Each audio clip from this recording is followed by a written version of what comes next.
L'outil principal, fondamental de la préservation de la littérature orale, de la tradition orale, c'est évidemment la langue. Parce que si la langue disparaît, c'est tout qui disparaît avec. Donc, tant que la langue est transmise, pratiquée, la tradition orale, la littérature orale, et tout le savoir qui se transmet par cette littérature orale et cette tradition orale se poursuivent. Qu'est-ce que la littérature orale et comment peut-on la définir ? En général, on entend par littérature orale l'ensemble des productions d'une population, d'une communauté, d'une ethnie donnée, qui s'expriment plutôt par l'oralité. Alors, il y a une contradiction, quand on dit littérature orale, il y a une contradiction dans les termes, parce que littérature, c'est l'être, donc c'est l'écrit. Et oral, ça passe par l'oralité. Il y a une contradiction, mais c'est le terme qu'on a trouvé pour désigner toute cette production. Alors qu'est-ce qu'il y a dans cette production ? C'est tout le côté poésie, les contes, les mythes, même les récits historiques. Et des fois, il y a des récits historiques sur le passé, une communauté qui parle de son passé et qui se transmet uniquement par le biais de l'oralité. Et c'est des productions très diverses, dont le trait d'union, c'est la langue. C'est-à-dire que tout s'exprime par le biais de cette langue. La poésie, les contes, les devinettes, les mythes, les traditions historiques, ce qu'on appelle les traditions hagiographiques, c'est-à-dire l'histoire, des saints. Voilà, en gros, c'est ça ce qu'on appelle littérature orale. Il y a un débat sur la place exacte de cette littérature orale. Est-ce que l'ensemble de la production orale n'est qu'orale ? Ou bien est-ce qu'il y a des relations avec la tradition écrite, scripturaire ? Au début, dans les recherches des anthropologues, etc., on avait dissocié radicalement tradition écrite et tradition orale. On en avait fait deux domaines complètement séparés, distincts, et on s'interdisait d'étudier les relations entre les deux. Mais on s'est aperçu par la suite que très souvent, les traditions orales, il y en a qui passent dans l'écrit, tout simplement lorsque, dans le passé, un chroniqueur, quelqu'un qui a accès à l'écrit, se met à transcrire des choses dont il a entendu parler oralement. Et donc ça devient de l'écrit. Mais s'il ne précise pas qu'il a transcrit de l'oral, les gens finissent par croire que ça a été un domaine écrit, ça fait partie de l'écrit. Et vice-versa. Il y a des domaines ou des aspects de la connaissance, du savoir écrit qui passent dans l'oralité. Tout ce qui a trait, par exemple, à l'agriculture, au calendrier agraire. Il y a une tradition écrite, par exemple, qui nous a été ramenée d'Andalousie au XVe, XVIe siècle, des traités sur l'agriculture, sur la manière de faire l'irrigation, etc., qui ont été transmises par les gens qui sont venus d'Andalousie, les Andalous, à des populations, à des agriculteurs, qui se sont répétés, transmis le savoir oralement, en oubliant qu'à l'origine, c'était de la tradition écrite. Vous voyez, donc il y a des passerelles entre l'écrit et l'oral. Donc ce ne sont pas des domaines complètement séparés.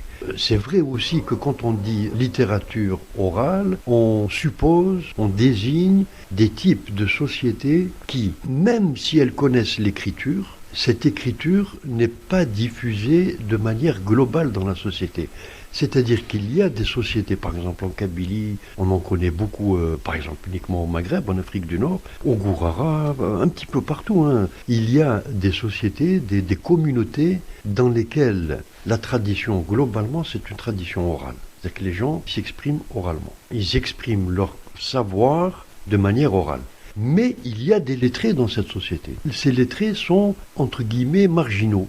C'est-à-dire que la production écrite ne circule pas de manière massive dans la société. Parce qu'il n'y a pas d'école, il n'y a pas de livres, il n'y a pas de manuels, enfin à grande échelle, quoi. Donc la tradition écrite, elle circule de manière restreinte. Les bouquins se transmettent par héritage, et donc l'ensemble de la société n'a pas accès à cette tradition écrite. Donc quand on arrive dans cette société, on a l'impression qu'il n'y a que la littérature orale. Mais si on cherche bien, on trouve de la littérature écrite. Et même dans la littérature orale, il y a des aspects de cette littérature écrite qui sont passés dans l'oralité. Et vice-versa, des aspects de la littérature orale qui passent dans l'écrit. Voilà en gros ce qu'on peut dire. Quel a été et quel est le rôle de la littérature orale dans l'éducation d'un enfant ? Le rôle de la littérature orale, alors on dit littérature orale ou tradition orale. Hein. Donc si on retient cette idée cette définition que la littérature orale, la tradition orale, c'est l'ensemble des savoirs, des connaissances détenues par une communauté donnée et qui se transmet par le biais essentiellement de la voix, de la parole, de l'oral, de l'oralité, on voit très bien que, par exemple, tout ce qui est ce qu'on appelle la socialisation de l'enfant. C'est-à-dire comment apprendre à un enfant à devenir un membre de la communauté, quoi. Eh bien, tout passe par le biais de la parole, de l'oralité. C'est-à-dire l'activité pédagogique, d'abord, elle se fait au sein de la famille, dans la société traditionnelle. Hein. Le rôle d'une institution spécialisée est très limité. Je pense par exemple, dans certaines communautés, l'existence par exemple des écoles coraniques, où l'on transmettait par l'écrit un savoir religieux, etc., etc. Mais globalement, tout passait par le biais de l'oralité. Si on prend un petit exemple, les devinettes, le rôle principal des devinettes, c'était de transmettre à l'enfant de manière orale, bien sûr, mais aussi de manière très ramassée, sous forme de questions-réponses, des éléments essentiels de la connaissance de l'environnement naturel, physique, les plantes, les fruits, enfin tout ce qui concerne la vie quotidienne. Alors de manière très ramassée, questions-réponses, et souvent de manière symbolique. Et donc, en s'exerçant aux devinettes, l'enfant apprend à intérioriser la connaissance du groupe sur son environnement et parfois sur lui-même. Bon, les contes, c'est un petit peu la même chose, sous une autre forme, sous la forme de l'imaginaire, parce que le devinette, c'est au niveau du réel, de la réalité. Mais au niveau de l'imaginaire de la communauté, eh bien le conte transmet des valeurs, une connaissance de la situation géographique, par exemple. Il y a des contes où l'on parle de géographie. On donne des informations sur l'environnement géographique, naturel, etc. Et donc, par le biais de ces productions orales, on transmet aux enfants le minimum, et parfois beaucoup plus que le minimum, de la connaissance du savoir qu'il doit maîtriser pour entrer dans la société par la suite. On peut prendre aussi la poésie. Bien que la poésie, ça soit déjà à un niveau un peu plus élevé, élaboré, parfois maîtrisé par des initiés. On se rappelle ce que disait Mouloud Mamri sur la poésie, eh bien, par le biais de la poésie, là, ce sont des valeurs du groupe qui se transmettent. Et l'histoire aussi, du coup. Eh bien oui, bien sûr, l'histoire. C'est une histoire qui n'a rien à voir avec l'histoire telle qu'on la connaît, écrite dans des livres d'histoire datés. Très souvent, il n'y a pas de référence, il n'y a pas de datation, hein, par le biais de l'oralité. On donne des repères, mais on n'est pas dans la tradition historique, quoi. Mais par le biais de l'oralité, on peut transmettre une connaissance de la communauté sur elle-même, c'est-à-dire sur ses ancêtres. Il y a des récits qui peuvent être parfois très brefs, et cette brièveté est justement calculée pour que les gens s'en rappellent et se les transmettent, parce que quand ça devient trop long, ça commence à s'effriter, mais il y a un minimum de données sur la société, sur les ancêtres, qui sont transmis par le biais de l'oralité. Mais là encore, quand on étudie cette tradition historique orale, on s'aperçoit que très souvent, elle ne dépasse pas l'horizon du groupe, de la communauté. C'est-à-dire qu'on ne se transmet que l'histoire de ses propres ancêtres. Quand on fait des recherches sur le terrain, quand on s'adresse à un individu, on lui dit, voilà, est-ce que tu peux me donner la tradition historique sur le village d'à côté ? Il vous oriente sur les gens du village d'à côté. Comme si, moralement, il n'avait pas le droit de parler des ancêtres du village d'à côté. C'est aux descendants de parler de leurs ancêtres. Donc c'est quand même une histoire, un savoir plutôt, assez limité, restreint au groupe. Et alors, on rejoint ici une donnée essentielle de la tradition orale, c'est qu'elle ne se transmet que par le biais du corps humain. C'est-à-dire que c'est celui qui parle qui transmet le savoir, mais de par le fait qu'il s'adresse à des gens en chair et en os, ça ne dépasse pas le cercle. Les autres peuvent répercuter ceci, mais on va rester dans un cercle relativement limité. Il n'y a pas le côté anonyme de la tradition écrite. Le côté anonyme de la tradition écrite, c'est quoi? C'est qu'un individu peut, le soir, se retrouver tout seul dans sa chambre, prendre un livre sur les Mayas, ou sur les Touaregs, ou sur l'Inde, et lire sur ces sociétés qui se trouvent à des milliers de kilomètres de sa chambre. Donc il a accès à un savoir beaucoup plus vaste que le domaine de la tradition écrite. Et alors avec les techniques modernes, l'Internet, etc., là vraiment la planète devient même pas un village, un quartier de village, quoi. Mais la littérature orale circule par le biais des corps. C'est vraiment matériel, quoi. Par exemple, si l'individu auquel on parle ne comprend plus la langue ou le dialecte, eh bien la transmission s'arrête. Vous voyez ? Donc il faut vraiment être le locuteur de la langue pour pouvoir s'approprier et transmettre les éléments de la littérature orale. Dès qu'on passe à une autre langue, la communication, elle s'arrête. Les nouvelles technologies de l'information et de la communication ne marquent-elles pas le début de la fin de la littérature orale ? Ça, on peut pas le dire, parce que quelque part, l'Internet, enfin les CD, la musique, toutes ces choses-là, quelque part, elles servent de relais. C'est un nouveau relais avec une technologie moderne, etc., à cette tradition orale. Quand on recueille, par exemple, de la poésie, de la musique dans une communauté précise, reculée, etc., et qu'on la transmet par le biais d'un CD, d'un côté, c'est un support moderne, mais le contenu, c'est toujours la littérature orale, qui se transmet, qui se diffuse par de nouveaux moyens. Justement, par le biais de ce nouveau support, on n'a plus besoin d'être en contact directement avec le producteur ou le transmetteur de la littérature orale. On rejoint un petit peu le côté anonyme. Je vais vous donner un exemple très très simple. Il y a 30-40 ans, disons 30 ans, je reviens à Mouloud Mamri, quand il étudiait l'île du Gourara, qui est une tradition orale, la littérature orale, il fallait aller là-bas chez les gens, dans le Gourara. Et ailleurs, on ne connaissait même pas l'existence de ce genre, de cette littérature orale, etc. Maintenant, il y a des CD qui circulent un petit peu partout. Eh bien, on peut entrer en contact avec ce genre, cette littérature orale, sans se rendre sur place. Donc, c'est toujours de la tradition orale, de la littérature orale, mais qui circule avec des moyens nouveaux, et plus larges, beaucoup plus diffusés, etc. Où en est la recherche dans le domaine de la littérature orale en Algérie ? À ma connaissance, il y a des pôles dans les universités, dans certains centres de recherche. Je pense au moins à 2 centres de recherche. Le CNRPAH d'Alger, qui dépend du ministère de l'Éducation, et le CRASC d'Oran, qui dépend de l'enseignement supérieur et de la recherche scientifique. À ma connaissance, ce sont 2 centres de recherche dans lesquels des études sont menées sur le terrain, et puis aussi au niveau formel, sont menées sur la littérature orale et sur la tradition orale. Mais ça ne se limite pas à ça. Il y a certainement dans les universités des chercheurs qui s'intéressent comme ça, des enseignants qui s'intéressent à la poésie, au conte, à titre individuel. Donc ce sont en général des étudiants qui font des diplômes sur la base de ces éléments et qui ensuite, une fois qu'ils sont devenus enseignants, poursuivent le travail de recherche, soit au niveau empirique, au niveau de la collecte, du recueil des données, ou bien alors sur le plan formel, universitaire. Alors il y a aussi les départements d'Amazigh, de Tizi Ouzou et de Béjaïa, dont je sais qu'ils font des études sur la littérature orale de manière certaine.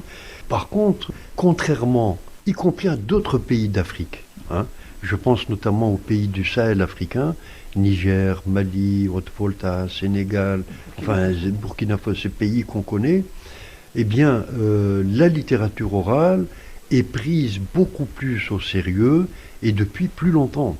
C'est-à-dire que depuis les années 50-60, les premiers universitaires autochtones de ces pays africains ont pris conscience de l'intérêt et de l'importance de cette littérature orale, de la tradition orale, et il y a des programmes, des centres de recherche qui travaillent sur ces domaines. Donc l'Algérie, enfin pour ce qui est de notre pays, même s'il y a eu des études qui ont été menées depuis longtemps sur ce domaine, mais c'est resté relativement marginal. C'est-à-dire que ce sont des individus comme ça qui se consacrent à ce domaine. Mais au niveau institutionnel, je crois que non seulement on n'a pas favorisé les études sur la littérature orale et la tradition écrite, mais on peut même dire qu'au lendemain de l'indépendance, et pendant 2 ou 3 décennies, on a ostracisé la tradition orale. Pourquoi ? Parce que, d'un point de vue politique et idéologique, les décideurs, comme on les appelle, de l'époque, pensaient que seul le savoir écrit, seule la tradition écrite était digne d'être étudiée, transmise, connue, etc. Des pans entiers de cette tradition orale ont été carrément marginalisés, méconnus. Là où il y a eu des chercheurs individuels qui ont travaillé, ils ont pu sauvegarder des domaines comme ça de cette littérature orale, de cette tradition orale, mais il y a des régions où il n'y a pas eu de recherche, où ça a disparu, c'est en train de disparaître. Lorsqu'un conte, un chant, un poème, en un mot, lorsqu'un texte de la littérature orale passe de l'oralité à l'écrit, garde-t-il un peu de sa saveur ? Évidemment, il perd de sa saveur, parce que ce qui fait la saveur, justement, le charme d'une transmission orale, c'est que, attention, il y a le discours oral, mais très souvent, le message oral, le poème ou le conte, etc., est intégré, fait partie de quelque chose de plus vaste, qui est le corps de celui qui parle, de celui qui transmet. Et là, il y a des postures du corps que on étudie maintenant de plus en plus. C'est-à-dire que pour réciter un conte, il faut que le conteur soit, en principe, dans une position donnée. Je vais vous donner un exemple. Il y a une quinzaine d'années, comme ça, j'étais dans le Gouara, j'avais connu quelqu'un qui connaissait beaucoup de traditions sur l'histoire de la région et les récits sur les saints, etc. Et donc on est tombé d'accord sur le fait qu'on allait se voir et que j'allais l'enregistrer, quoi. Et je l'ai emmené dans une chambre, dans la chambre d'hôtel où je résidais à Timimoun, dans l'Oasis Rouge. Donc il était sur un fauteuil, il y avait une table avec l'appareil enregistreur. Il a commencé à parler, puis au bout d'un moment il s'est arrêté. Et il m'a dit, j'ai oublié ce que j'avais à dire, quoi. J'arrive pas à me rappeler de ce que j'avais à dire. Et ça m'a un petit peu étonné. Et puis il me dit, écoute, on va reporter ça. Tu vas venir chez moi à la maison. Je suis reparti chez lui 3 ou 4 jours après, ou je sais pas quoi, une semaine. Et là, on était dans un tout autre cadre. Il était chez lui, par terre, sur son tapis. Il avait la théière, la bonbonne de gaz, les verres pour faire le thé. Il y avait quelques amis à lui qu'il a pris soin d'inviter au moment de l'enregistrement. Et là, ça s'est déroulé de manière parfaite. C'est-à-dire qu'en même temps qu'il parlait, son corps bougeait, si vous voulez, mais dans sa position à lui. Alors c'est ce qu'on appelle... Il était dans son cadre. Il était dans son cadre. Et ce qu'on appelle l'habitus corporel, c'est-à-dire que pour raconter une histoire, il faut être quelque part dans son environnement naturel, avec les gestes qu'il faut. Et quand on est sur un fauteuil, on ne peut pas se mouvoir. On a un autre rapport au corps que quand on est, par exemple, assis sur une natte ou sur un tapis. Lorsque j'ai transcrit et publié ce que cet informateur m'a dit, évidemment, quand on lit dans l'ouvrage, dans le bouquin, tout cet aspect corporel, physique, vivant, mouvant, dynamique, disparaît. C'est-à-dire que là, on est face à un texte. D'accord ? Et on est face à un texte de manière anonyme. C'est-à-dire qu'on n'entend pas la voix de celui qui a récité, etc., etc. Mais par le biais de l'écrit, je peux entrer en contact avec cette culture, avec cette tradition orale, avec cette littérature orale. Je peux travailler dessus. À la limite, je prends un linguiste qui s'intéresse à la langue dans laquelle est produite cette littérature orale. Il peut étudier cette langue ou ce dialecte sans se rendre sur le terrain. Et donc, vous voyez que sur le plan scientifique, par exemple, ça permet une ouverture. On n'a plus besoin d'aller directement chez les gens pour travailler sur leur langue, leur culture, etc. Mais c'est vrai que le bouquin, le livre, ne transmet pas toute la richesse du moment de la transmission de cette littérature orale. Il y a un autre aspect, c'est que quand j'enregistre quelqu'un, un transmetteur de savoir, à un moment T, je l'enregistre, je transcris, je publie, 2 ou 3 ans après ou une dizaine d'années après. Eh bien, par le biais de l'écrit, le texte enregistré va être figé. Or, les études le montrent, et on peut le comprendre facilement, la littérature orale, la tradition orale, c'est de la transmission d'un corpus qui nous provient des ancêtres, mais c'est aussi un travail d'invention.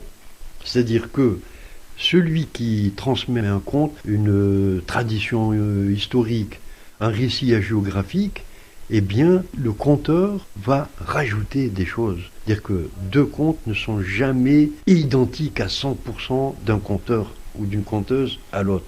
Il y a toujours des éléments, des variantes. C'est-à-dire que le conteur ou la conteuse crée en même temps qu'elle transmet, en fonction de son vécu, de sa situation. Donc, par le biais de l'écrit, on risque de transmettre des choses qu'on a figées à un moment donné.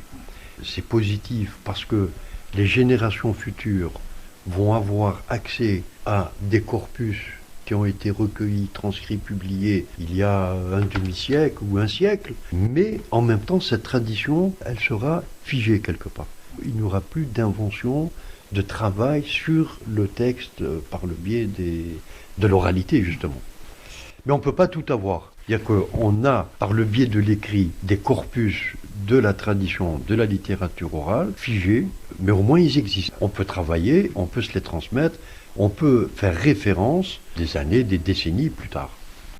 Les nouvelles technologies de l'information et de la communication apportent tout de même du positif au profit de la littérature orale.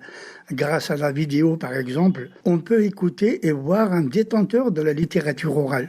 Tout à fait, mais c'est ça, c'est ce qu'on disait tout à l'heure, après, à propos de l'Internet, à propos des CD, de caméscope et tout ça, les images et le son sont stockées et elles font partie des archives parfois familiales, ou du village, ou d'une communauté donnée, ou bien carrément de la nation. C'est des techniques modernes, mais qui permettent à la tradition, à la littérature orale, de se continuer par d'autres biais. Et c'est ça l'intérêt de la chose, si vous voulez. Qu'est-ce qu'il y a lieu de faire, à votre avis, pour sauvegarder la littérature, la tradition orale ? L'outil principal, fondamental, de la préservation de la littérature orale, de la tradition orale, c'est évidemment la langue. Parce que si la langue disparaît, c'est tout qui disparaît avec. Donc, tant que la langue est transmise, pratiquée, la tradition orale, la littérature orale, et tout le savoir qui se transmet par cette littérature orale et cette tradition orale se poursuivent. Simplement, ce que l'on constate, c'est que la langue elle-même, lorsqu'elle n'est pas protégée, sauvegardée, et parfois de manière, volontariste, c'est-à-dire que faut qu'il y ait quelque part une volonté de sauvegarder, de reproduire une langue au niveau du pouvoir central. Si on n'a pas ça, la langue, évidemment, c'est quelque chose de vivant. Et la langue est en relation avec d'autres langues. C'est comme un marché. Il y a de la concurrence, il y a des intérêts, il y a du pouvoir, il y a de l'économie, de l'argent, des moyens matériels. C'est tout ça qu'il y a derrière une langue. Et s'il n'y a pas une volonté de préserver, sauvegarder, maintenir, reproduire une langue en situation de fragilité, eh bien, à terme, elle disparaît. Et avec elle, disparaît le patrimoine immatériel qui se transmet par le biais de cette langue. Je n'ai pas les chiffres exacts, mais au niveau mondial, eh bien, chaque année, chaque décennie, les spécialistes de l'UNESCO, par exemple, recensent les langues ou les dialectes, les variétés dialectales de langues qui sont en voie de disparition. Et donc, il y a un choix à faire. L'humanité, elle est devant un carrefour, si vous voulez. Le monde va vers tout ce qu'on a dit, la mondialisation, l'uniformisation, etc. Mais de notre côté, si on veut préserver la diversité culturelle, de la même manière qu'on tend à préserver la diversité biologique au niveau mondial, eh bien, il y a une volonté de préserver cette diversité culturelle qui est le seul moyen de permettre la survie et la transmission de pans de ce patrimoine universel mondial. Il faut une volonté de préserver, de transmettre et de diffuser pour reproduire finalement. Sinon, ça disparaît, ça c'est clair.